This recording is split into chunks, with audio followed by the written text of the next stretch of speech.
Það Tommi, gleði dagur á Selfossi, fallegu dagur, Jóndað er komin heim, hvernig líður með þetta? Þvílík hamingja sko, það er búið að vera leiðinni alveg í 1 ár sko, sko náttúrulega reksa minni í þetta og stala honum frá okkur tímabundið. Jóndað er heim í Selfoss, þetta bara hljómar rétt. Er það ekki? Já, ég er algjörlega samanlega. Líka bara ekta karakter til að koma aftur heim, sem Bjarni kom inn á það sko. Hvernig að sjá hann bara koma núna í Vínrött hjálparleiðinni í Lengjudeildinni? Það er lítið hjarta við það, alveg klárlega. Er þetta búið að vera eitthvað stress? Já, þetta tók alveg tíma að safna og svona, þannig að þetta er búið að vera álægan, mjög gaman. Það er eitthvað búin að vera svona orðrómar að félög bestu hafi verið svona aðeins að pota í hann, hvernig leiði með það? Já, maður vissi að því, það var eitthvað 4 félag sem voru svona aðeins í sambandi við hann og en svona, komin á Selfoss. Já, við höfum betra lókum.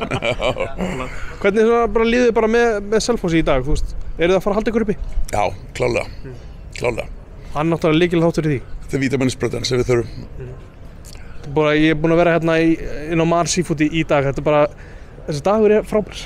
Takk fyrir það, takk hérlega fyrir.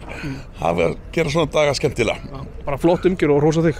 Takk hérlega fyrir það. Til hamingju með daginn. Takk hérlega fyrir.